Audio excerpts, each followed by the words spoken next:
Baik. Assalamualaikum warahmatullahi wabarakatuh. Salam sejahtera bagi kita semua. Selamat siang semuanya. Saya Alvina sebagai moderator pada diskusi kita kali ini. Topik dari diskusi kali ini adalah mengenai analisis sektor pertanian dan perikanan yang akan dipaparkan oleh Kak Indah Natalia dan penanggap oleh Bang Endi. Saya sebagai moderator, marilah bersama-sama mengucapkan diskusi kali ini dengan mengucapkan basmalah. Bismillahirrahmanirrahim. Lalu selanjutnya, untuk mempersingkat waktu kepada Kak Indah Natalia, untuk silahkan mempresentasikan mengenai kajian analisis sektor pertanian dan perikanan. Kepadanya waktu dan layar dipersilahkan. Baik, terima kasih kepada moderator yang telah memberikan waktu kepada saya dan kepada Bang Endi sebagai penanggap dan kepada seluruh rekan-rekan teman-teman yang sudah bergabung pada kesempatan kali ini. Pada kesempatan kali ini saya akan memaparkan mengenai analisis sektor pertanian dan perikanan.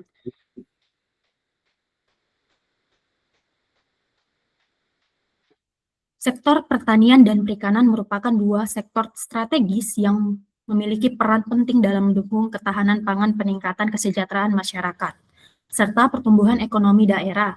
Kedua sektor ini tidak hanya dapat menjadi sumber mata pencarian utama bagi sebagian besar masyarakat, tetapi juga berkontribusi terhadap penyediaan bahan pangan dan bahan baku industri. Seiring dengan perkembangan kinerja sektor pertanian dan perikanan mengalami berbagai perubahan atau tren yang dipengaruhi oleh faktor internal maupun eksternal. Adapun faktor-faktor tersebut antara lain yaitu perubahan iklim, perkembangan teknologi, kebijakan pemerintah, alih fungsi lahan, serta dinamika pasar. Perubahan ini dapat berdampak positif maupun negatif terhadap produktivitas dan keberlanjutan kedua sektor tersebut.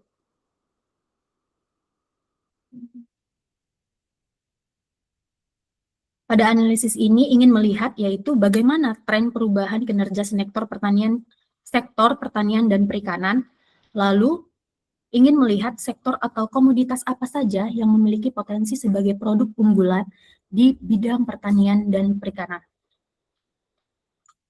Baik, lebih lanjutnya lagi, saya akan langsung membahas mengenai pertanian. Namun, adapun dalam metode penelitian ini menggunakan penelitian deskriptif dengan pendekatan kuantitatif.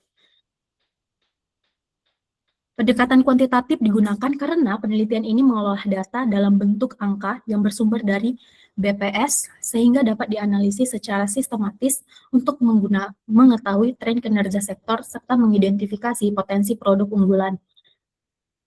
Jenis atau sumber yang dipakai yaitu data sekunder berupa data kuantitatif yang diperoleh dari yang pertama tadi saya bilang BPS, lalu Dinas Pertanian dan Dinas Kelautan Kabupaten Pandeglang dalam angka.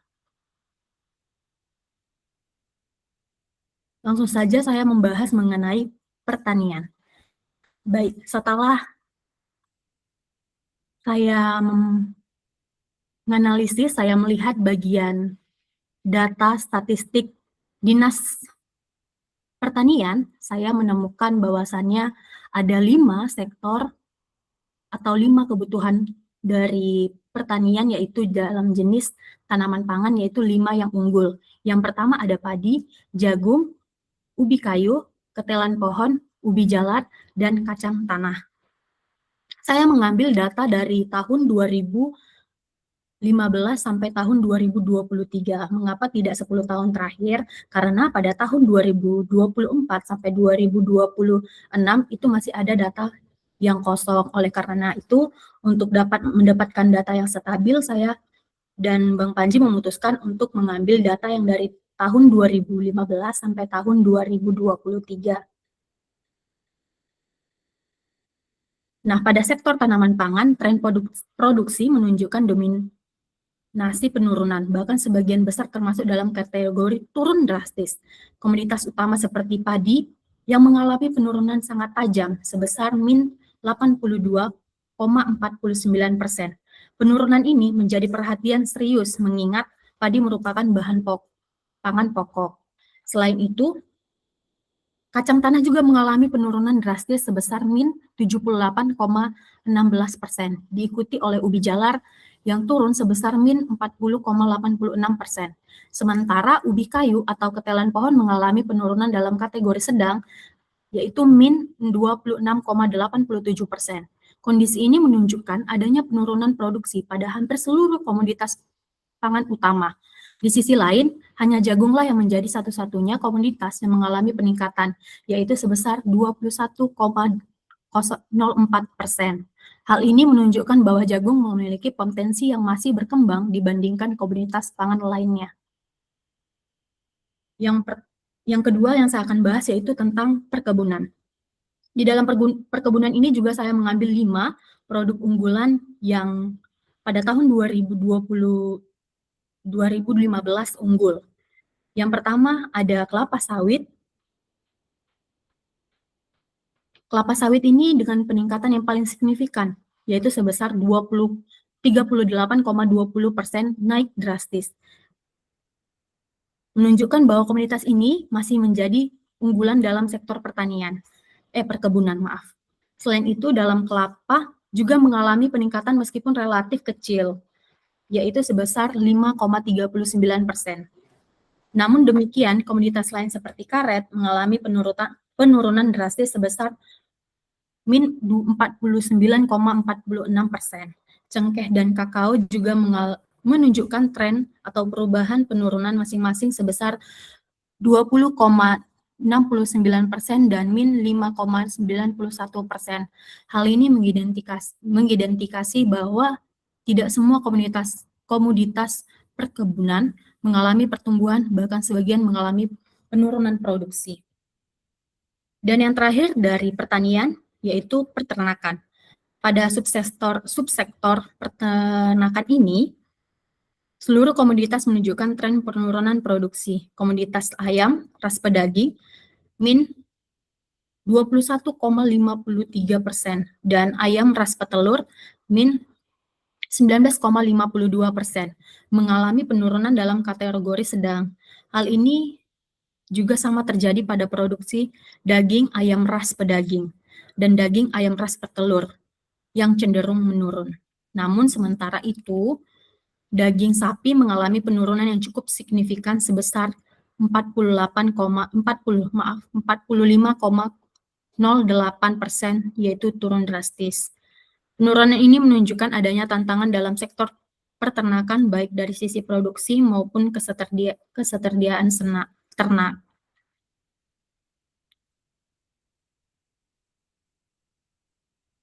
Lalu selanjutnya itu perikanan.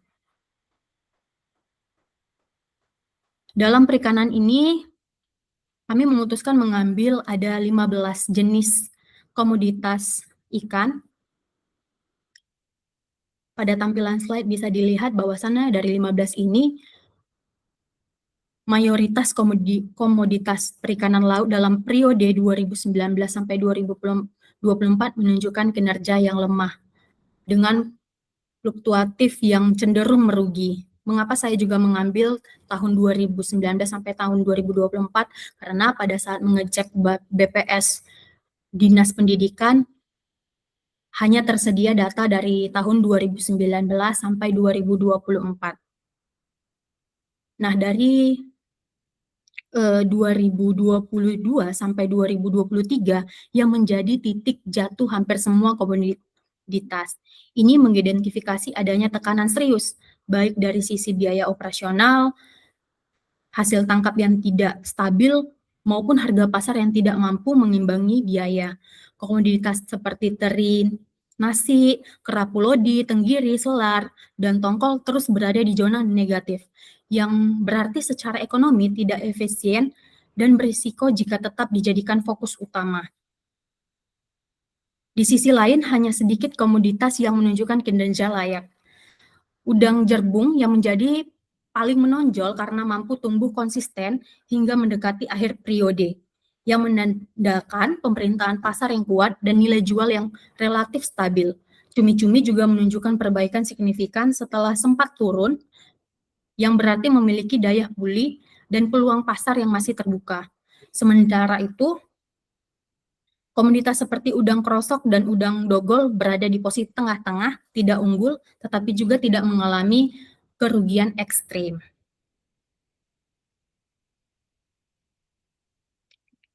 Baik, yang terakhir yaitu adalah perikanan tangkap darat. Perikanan dari tangkap darat ini juga kami mengambil ada 13 jenis komoditas.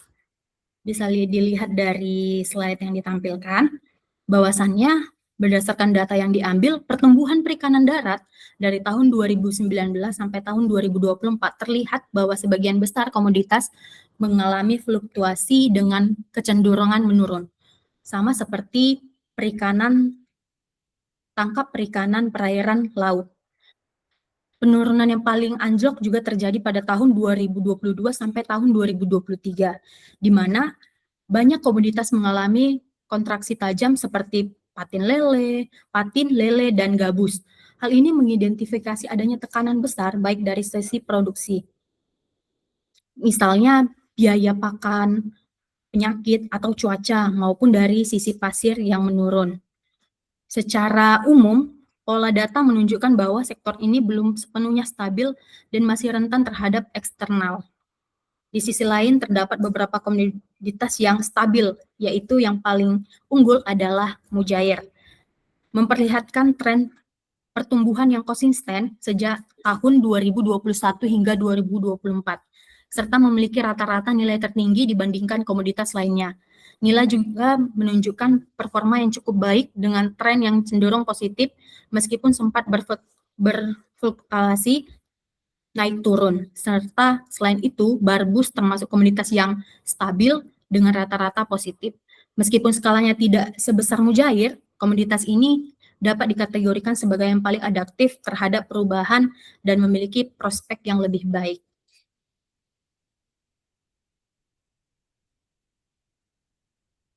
Dari analisis yang sudah saya lakukan di pertanian dan perikanan, maka ada 4 kesimpulan yang dapat disimpulkan. Yang pertama adalah sektor tanaman pangan secara umum menunjukkan tren penurunan produksi. Bahkan sebagian besar komoditas mengalami penurunan dalam kategori drastis, seperti padi dan kacang tanah, yang awalnya tahun 2019 itu angkanya masih tinggi. Tahun 2023 terakhir semakin menurun dan menurun.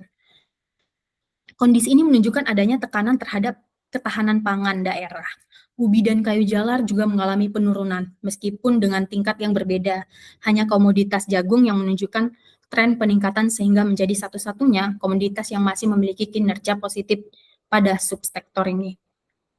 Yang kedua yaitu pada sektor perkebunan, tren kinerja bersifat bervariasi, di mana beberapa komoditas seperti kelapa dalam, kelapa sawit mengalami peningkatan. Sementara pada komoditas seperti karet, cengkeh, dan kakao mengalami penurunan, bahkan sebagian dalam kategori drastis.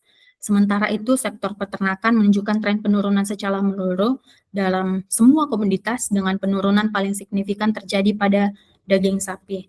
Hal ini menunjukkan bahwa sektor peternakan sedang mengalami pelemahan kinerja produksi. Yang ketiga itu sektor perikanan, baik perikanan tangkap laut maupun perairan darat, didominasi oleh penurunan produksi yang sangat drastis hampir seluruh komoditas. Banyak komoditas yang mengalami penurunan sehingga mendekati min 100%, yang menunjukkan adanya permasalahan serius seperti penurunan sumber daya ikan, faktor lingkungan, atau menurunnya aktivitas produksi. Serta keseluruhan sektor perikanan menjadi sektor yang tingkat penurunan kinerja paling tinggi dibandingkan sektor lainnya. Yang terakhir yaitu, meskipun sebagian besar mengalami penurunan, terdapat beberapa komoditas yang masih menunjukkan tren positif dan berpotensi menjadi unggulan daerah. Komoditas yang berpotensi unggul yaitu kelapa sawit yang mengalami kenaikan drastis 38,20%. sehingga memiliki potensi besar sebagai komoditas unggul di sektor perkebunan, didukung oleh perkebunan produksi yang tinggi dan peluang pasar yang luas. Lalu tanaman jagung menjadi satu-satunya komoditas tanaman pangan yang mengalami peningkatan 21,4%, sehingga berpotensi dikembangkan sebagai alternatif pengganti komoditas pangan yang menurun. Selanjutnya, perikanan laut ada udang dogol yang mengalami kenaikan 23,79%, yang menunjukkan adanya peluang pengembangan di subsektor perikanan laut yang terakhir, yaitu dalam perikanan darat, yaitu ada ikan mujair yang mengalami kenaikan drastis 52,73%, sehingga sangat potensial untuk dikembangkan sebagai komoditas unggul perikanan darat.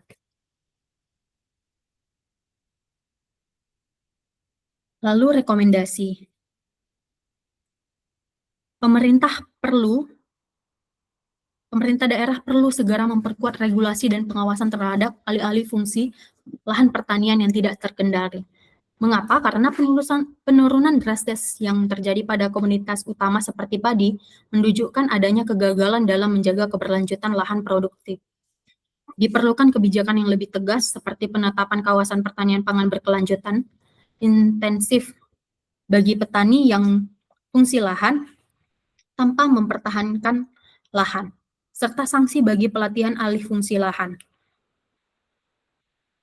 Yang kedua, pendekatan pembangunan cenderung berfokus pada perluasan produksi tanpa mengimbangi peningkatan kualitas dan efisiensi. Pemerintah perlu menggeserkan kebijakan ke arahan peningkatan produktivitas melalui adopsi teknologi, peningkatan kapasitas petani dan nelayan, serta perbaikan sistem distribusi. Program bantuan yang bersifat jangka pendek perlu dievaluasi karena belum mampu menjawab akar permasalahan rendahnya produktivitas dan daya saing. Lalu selanjutnya, komoditas seperti karet, padi, dan sebagian besar hasil perikanan menunjukkan penurunan signifikan terhadap adanya krisis pada sistem produksi. Pemerintah perlu melakukan program revitalisasi secara menyeluruh, termasuk peremajaan tanaman, perbaikan infrastruktur produksi, serta dukungan pembiayaan yang mudah diakses. Tanpa langkah konkret, komunitas-komunitas ini berpotensi semakin tertinggal dan kehilangan daya saing. Yang keempat, penurunan ekstrim pada hampir seluruh komoditas perikanan menunjukkan indikasi kuat adanya eksploitasi berlebihan dan lemahnya pengawasan. Pada hal ini, pemerintah perlu memperketat pengendalian aktivitas penangkapan ikan, meningkatkan pengawasan di wilayah perairan, serta mendorong praktik perikanan berkelanjutan. Selain itu, rehabilitasi ekosistem seperti mangrove dan perairan darat harus menjadi prioritas untuk menjaga keberlanjutan sumber daya ikan.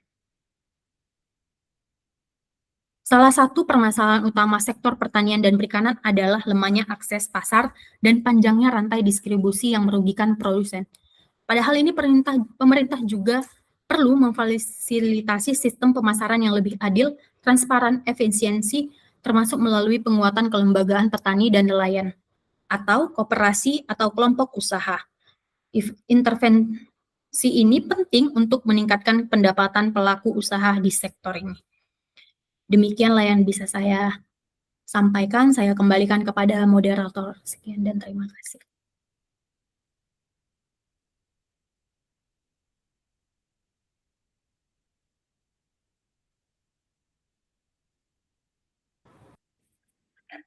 Baik, terima kasih kepada Kak Indah atas pemaparan yang sangat informatif, menambah pengetahuan kita semua terkait perikanan dan pertanian di Kabupaten Pandeglang itu seperti apa dan bagaimana. Dengan pemaparan data yang begitu jelas dan rekomendasi serta kesimpulan yang begitu mantap. Selanjutnya adalah sesi penanggap atau saran maupun masukan lainnya oleh Bang Endi. Kita kenalnya, kepadanya layar dan waktu dipersilahkan. Iya, kedengaran nggak nih suara saya? Kedengaran nggak? Kedengaran Bang, kedengaran jelas. Sebelumnya saya mohon maaf untuk Mbak Indah ya, karena kemarin kepotong gitu. Kepotong sebetulnya hasil riset Mbak Indah ini yang malah sempat saya baca gitu. Kemudian saya kabari ke Bang Panji, itu kayaknya ada salah pengetikan data saya bilang. Karena memang yang sempat saya baca, karena Bang Panji ngirim ke saya itu udah mau nyampe Jakarta, dan saya nyampe Jakarta jam 12 malam semalam. Langsung tidur, pagi langsung beraktivitas, itu. Jadi sempat baca punya Mbak Indah, cuman kemarin karena agak padat jadwalnya, makanya saya minta di reschedule untuk yang hasil riset dari Mbak Indah ini. Ini saya mohon maaf untuk agenda reschedule-nya ini.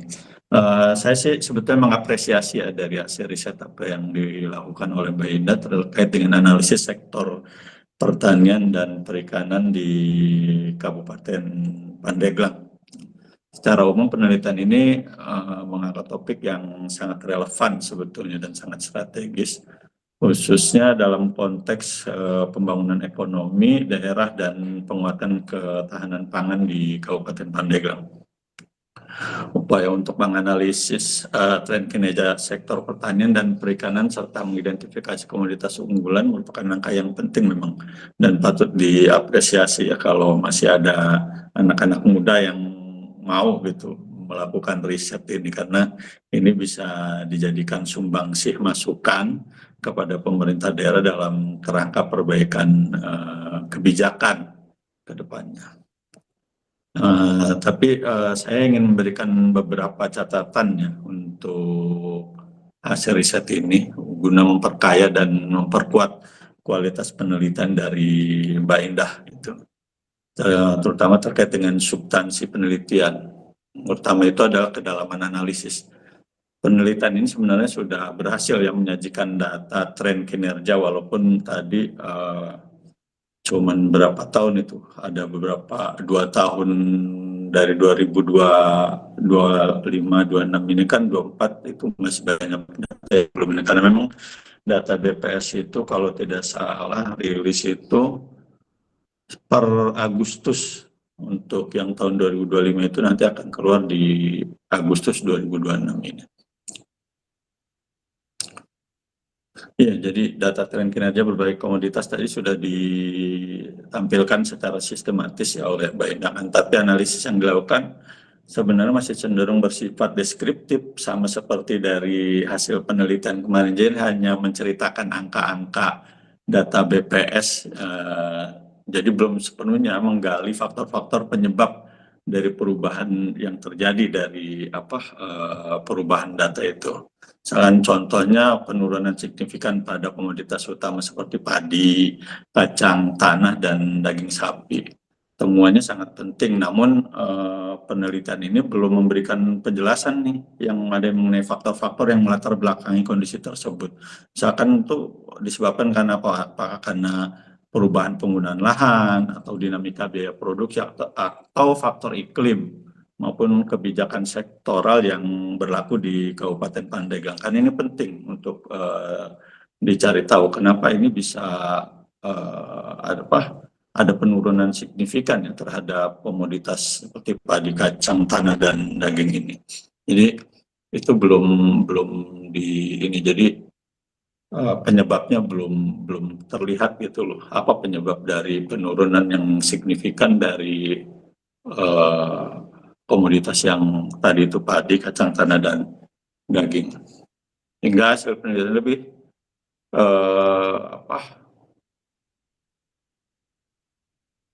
hasil analisisnya itu memiliki tingkat validitas dan ketepatan yang lebih kuat secara ilmiah nanti kalau itu bisa digambarkan ya. Kalau apa penyebabnya itu bisa ditampilkan gitu. Kemudian aspek metodologi ini menggunakan pendekatan kuantitatif yang bersumber pada data sekunder ya, yang kredibel, karena mengambil datanya itu dari Badan Pusat Statistik. Namun teknik analisisnya yang digunakan masih terbatas pada perbandingan antar waktu dan identifikasi tren secara sederhana sebetulnya. Jadi itu yang saya bilang hanya mendeskripsikan data aja dari tahun ke tahun, tapi tidak pernah menjelaskan kenapa itu terjadi gitu. Jadi untuk meningkatkan kekuatan metodologis penelitian ini dapat mengembangkan dengan seperti menggunakan metode statistik yang lebih komprehensif, kemudian analisis hubungan antar variabel. Jadi kan antar variabel itu biasanya kadang ada keterkaitan, ada kausalitas, ada sebab akibat kenapa ini bisa terjadi. Misalkan keterbatasan tanah, kebijakan terhadap sektor pertanian, perkebunan, dan peternakan itu juga, atau pengujian signifikansi perubahan data. Ini yang harus dilakukan. Karena dengan menggunakan itu hasil analisisnya akan memiliki tingkat validitas dan ketepatan yang lebih kuat secara ilmiah. Kemudian masalah penetapan komoditas unggulan tadi itu. Hasil riset ini sebenarnya sudah mengidentifikasi beberapa komoditas unggulan berdasarkan tren pertumbuhan tadi kan, tren pertumbuhan produksi dari masing-masing komoditas. Pendekatan ini merupakan langkah awal sebetulnya yang sudah cukup baik, tapi juga harus merujuk pada kerangka teori yang digunakan sebetulnya. Penentuan produk unggulan seharusnya tidak hanya berdasarkan pada pertumbuhan produksi, tapi juga mempertimbangkan yang pertama itu masalah daya saing pasar, kemudian stabilitas produksi, terus lagi nilai tambah serta keberlanjutan lingkungan. Jadi ya, memperhatikan aspek-aspek ini juga untuk menentukan produk unggulannya. Jadi diperlukan lagi pengayaan analisis agar komoditas yang ditetapkan benar-benar memiliki keunggulan strategi secara komprehensif ke depannya. Kalau ini akan dijadikan rujukan oleh pemerintah Kabupaten Pandeglang. Mungkin nanti Bang Panji bisa bantu meneruskan riset ini untuk bisa jadi semacam proposal ke pemerintah Pandeglang, gitu kan. Jadi ya adik-adik yang meriset, Bang Panji ya tugasnya bagaimana riset ini bermanfaat lah gitu kan buat pemerintah daerah. Kemudian terkait dengan perspektif strukturalnya ini cukup penting juga. Nah, temuan bahwa sebagian besar komoditas tadi itu mengalami penurunan menunjukkan adanya indikasi persoalan sebetulnya yang lebih mendasar dalam sistem produksi pertanian dan perikanan. Dalam hal ini analisis dapat diperluas dengan memasukkan perspektif lebih struktural di riset itu. Jadi biar ketahuan gitu sebab akibatnya itu dari masalah-masalah terkait dengan penurunan apa segala macam. Yang pertama itu terkait dengan kondisi kelembagaan petani dan nelayannya, kemudian akses terhadap pembiayaan dan teknologi, serta efisiensi rantai distribusi. Tadi kan kalau di rekomendasi terkait rantai distribusi juga sudah disampaikan. Ini masalah akses terhadap pembiayaan dan teknologi ini sebetulnya penting untuk sektor pertanian ya, karena berpengaruh gitu. Masalah modal dan teknologi, karena kalau masih tradisional dan keterbatasan pembiayaan juga itu bisa menghambat perkembangan dari komoditas yang ada di Kabupaten Pandeglang. Kemudian tadi ada kualitas rekomendasinya, itu rekomendasi yang disampaikan dalam penelitian ini pada dasarnya sudah relevan ya dengan permasalahan yang diidentifikasikan. Namun sebagian rekomendasi masih bersifat umum dan normatif gitu. Jadi agar lebih aplikatif, rekomendasi tersebut dapat dipergunakan dengan misalkan dengan langkah implementasi yang lebih rinci. Jadi apa sih yang harus dilakukan gitu loh di rekomendasi itu. Jadi karena tadi itu yang saya bilang cuma mendeskripsikan data sehingga tidak menganalisis secara dalam penyebabnya, kemudian sehingga di rekomendasi memang tidak akan kuat ya. Jadi apa yang harus dilakukan untuk meningkatkan untuk segala macam. Kemudian penentuan aktor pelaksananya dalam rekomendasi itu. Jadi karena itu kan nanti menyangkut dengan yang biasa kita riset itu di rencana tindak lanjut rencana tindak lanjut penentuan atur pelaksananya siapa, kemudian prioritas kebijakan yang jelas gitu di rekomendasinya, karena kan ini menyangkut kebijakan politik juga di pemerintahan. Nah, ini terkait dengan sumber data dan pengayaan. Penggunaan data sekunder dari BPS memang cukup kuat dalam penelitian, namun dari sisi kelengkapan data yang digunakan masih relatif terbatas ya. Belum sepenuhnya mencerminkan kinerja sektor secara komprehensif.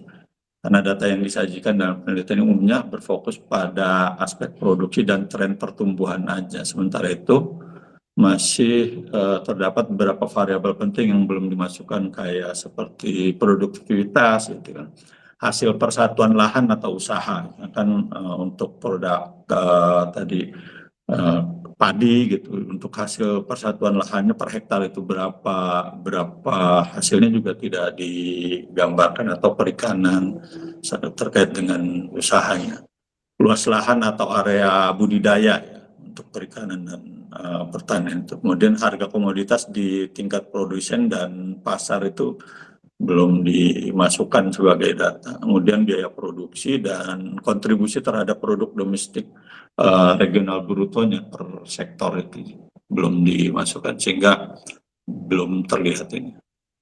Nah, karena ini ketiadaan variabel-variabel tersebut berpotensi menyebabkan analisis menjadi parsial sebetulnya, jadi tidak general, jadi kayak terpisah-pisah gitu masalahnya, tidak ada keterkaitan antar antar satuan produksinya itu, seperti padi dengan kacang tanah ini pun pengaruh atau tidak, karena kan masa tanam kadang setelah padi bisa ditanam oleh jagung atau kacang tanah gitu. Nah, itu bisa dari penurunan produksi tidak selalu mencerminkan penurunan kinerja sebetulnya, tapi bisa juga dipengaruhi oleh berkurangnya luas lahan atau perubahan struktur usaha. Selain itu, penelitian juga belum memasukkan aspek pasarnya. Itu cuman masuk di rekomendasi terkait mata rantainya, tapi aspek pasarnya belum dimasukkan, seperti permintaan, distribusi, dan rantai nilai komoditas, yang sebenarnya sangat menentukan tingkat kesejahteraan petani dan nelayan, karena itu nanti bisa juga dihitung nilai tukar petaninya ya. Saya berharap ke depannya data yang digunakan tidak hanya bersifat kuantitatif deskriptif, tapi juga lebih komprehensif dengan masukan variabel ekonomi dan didukung oleh data primer, kayak wawancara dengan petani dan nelayan ya, untuk lebih biar validitas terkait dengan data analisisnya juga bagus. Kemudian observasi lapangan atau studi kasus pada komoditas tertentu, jadi bisa difokuskan pada komoditas tertentu, jadi nggak semua komoditas mau diinkan ketika ini sudah jadi produk unggulan, maka dikonsentrasikan gitu. Kalau sudah ditetapkan jadi produk unggulan, dikonsentrasikan untuk bagaimana penelitian analisisnya untuk produk unggulan tersebut. Mungkin itu aja tanggapan dari saya gitu kan. Jadi secara umum sih sebetulnya dari ketiga hasil riset ini sudah sangat bagus, saya mengapresiasi, walaupun masih hanya sebatas mendeskripsikan data saja ya. Jadi belum ada pendalaman terkait kenapa itu bisa terjadi, sehingga rekomendasi yang diambil itu juga tidak menjabarkan apa sih sebetulnya untuk merubah keadaan yang terjadi dari mulai kemarin APBD yang masih tergantung oleh dana transfer pusat, kemudian terkait dengan PDRB, dan ini terkait dengan sektor unggulan ya, di pertanian dan perikanan. Mungkin itu aja Mbak Indah, terima kasih atas paparannya, sudah cukup keren. Saya kembalikan ke hostnya ini, ke Mbak Maca. Maca Allah. Bing. Kamu ini pakai nama Maca sih, Bing. Emang siapa dia? Si Vina. Takut dia bang, makanya pakai nama maca. Ampun. Tapi Mbak Indah ini baru saya lihat ini. Oh dia dari Medan diumpetin bang. Kuliah di Serang. Enggak, kuliah di Medan. Kuliah di Medan. Oh, lagi magang di Patiro.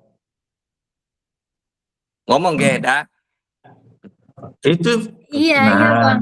Lagi magang di Medan di mana kuliahnya, Mbak Indah? di Universitas Negeri Medan. Universitas Negeri Medan. Berarti dulunya IKIP ya? Iki. Iya, dulunya IKIP. Bener. Ngambil jurusan apa? Pendidikan antropologi. Oh, iya, iya. Pendidikan. Pendidikannya bang, bukan pendidikan luar sekolah. Ada di sana juga di Unimed ada. Di Patiro. Ada istri gua. Nggak bisa macam-macam ngomong.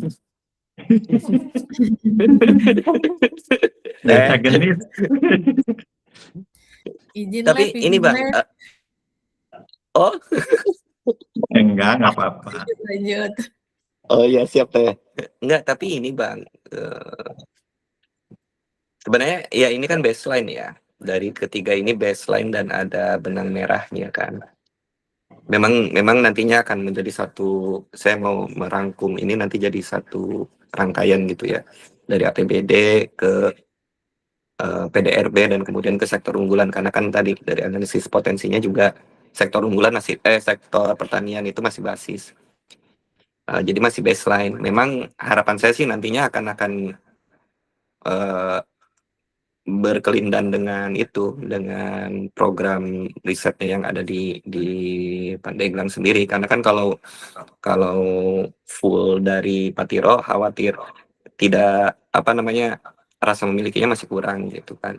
Terus yang kedua kan memang saya ingat dengan diskusi kita sebelumnya itu bang soal kampung nelayan itu. Nah ini dengan melihat data ini kan sebenarnya terutama yang Indah ya, karena Indah ini kan sebenarnya ada hampir semuanya dia lihat gitu kan. Itu kan kampung nelayan ini bisa jadi masukan juga untuk nanti di kampung nelayan Merah Putih, kampung nelayan Merah Putih. Sebenarnya seperti apa sih kondisinya? Karena khawatir salah treatment itu. Data ini sebenarnya sama dengan yang riset yang saya lakukan sebelumnya di Kabupaten Serang. Penurunan drastis gila-gilaan gitu. Dan memang tapi kalau untuk Kabupaten Serang untuk padi masih stabil ya, tapi untuk sawit juga nggak ada malah kalau nggak salah sawit itu. Cuman memang ini yang di Pandeglang sawit agak mengejutkan juga, alih fungsinya sampai lumayan. Saya nggak tahu nih, apa kita belum ngecek ya Daya, apakah sawit ini berdampak terhadap padi atau tidak gitu, karena penurunannya hampir mirip. Padi nurunnya berapa dah? 40%-an ya? Berapa? Dah, nggak ada suara. Bang, sekitar 49%. 49%. Sawit naiknya berapa?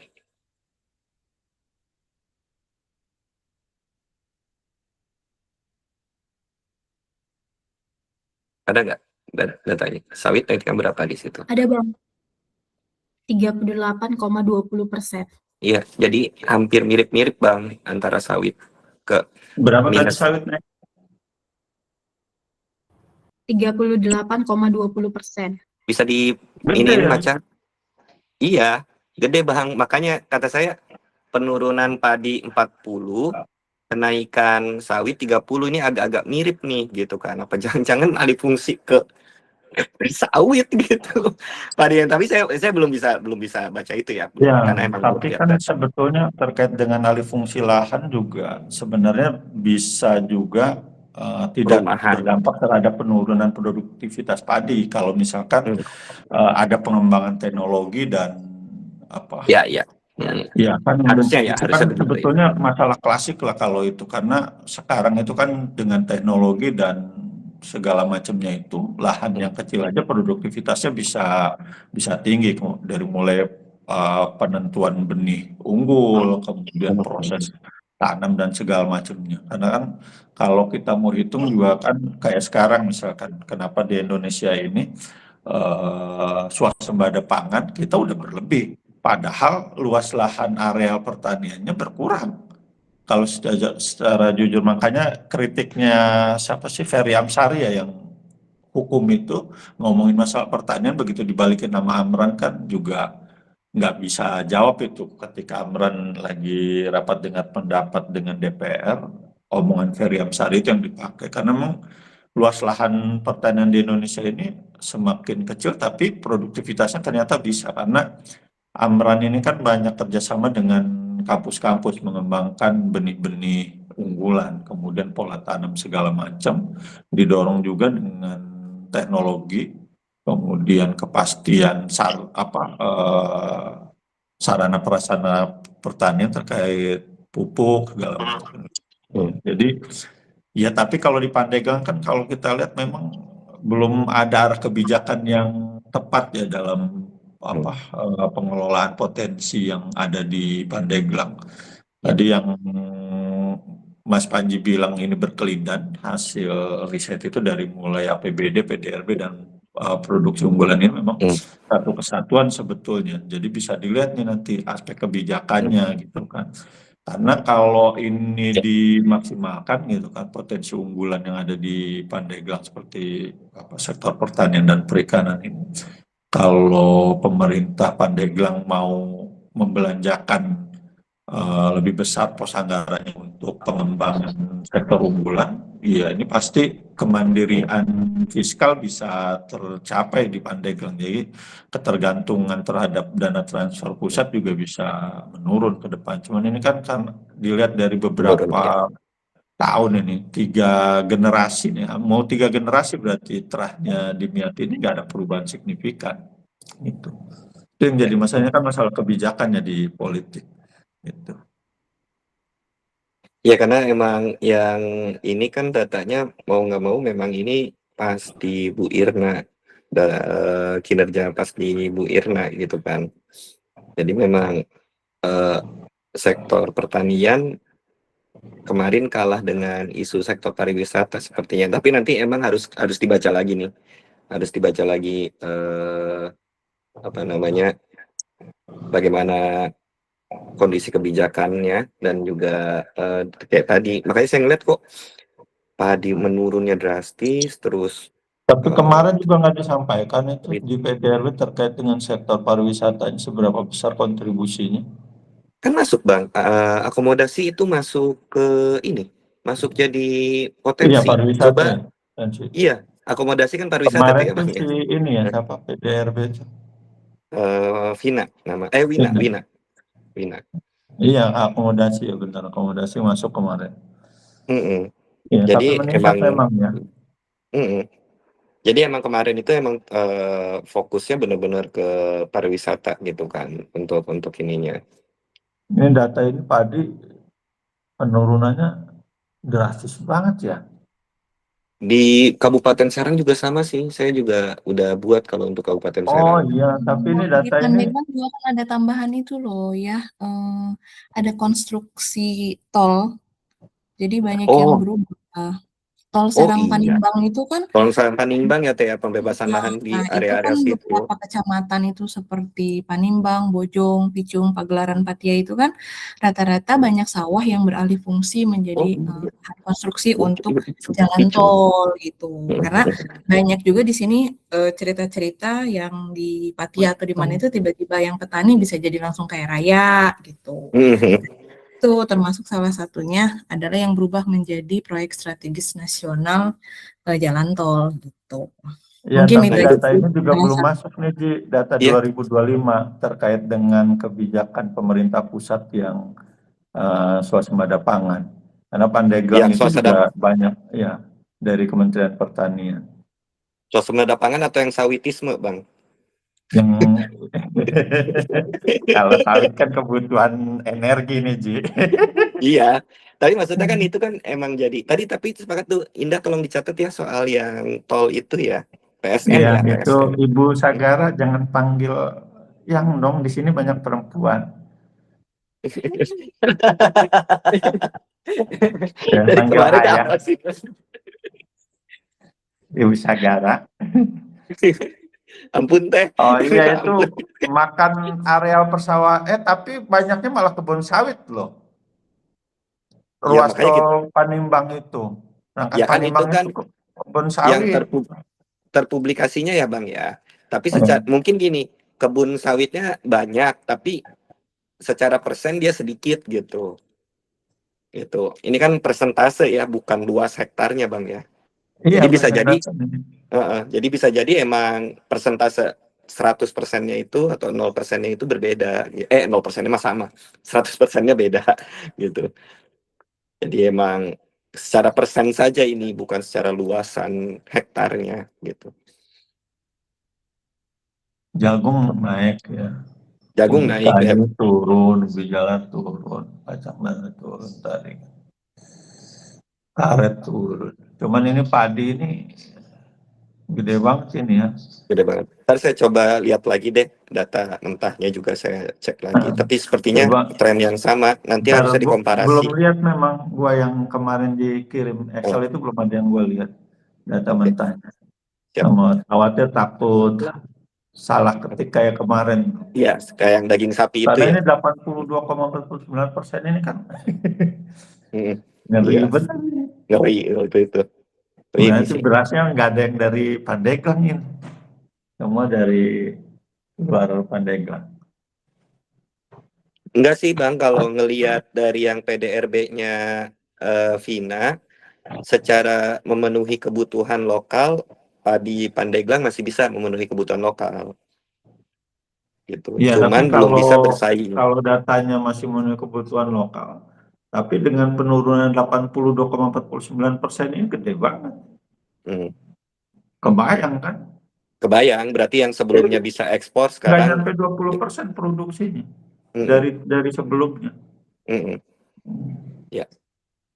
Tapi ntar harus dicek lagi, dicoba dicek lagi nanti. Karena kan harus dilihat juga tuh data time series-nya. Oke. Sip, menarik nih. Oke. Ibu Sagara masih ada nggak? Masih. Hadir. Panggilnya AND aja.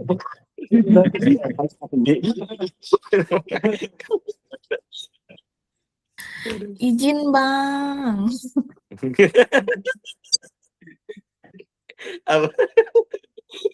Oke. Mungkin itu sih. Makasih Bang ininya. Silakan. Vina.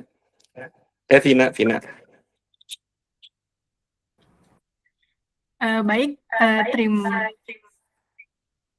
Terima kasih atas diskusi kita pada siang hari ini.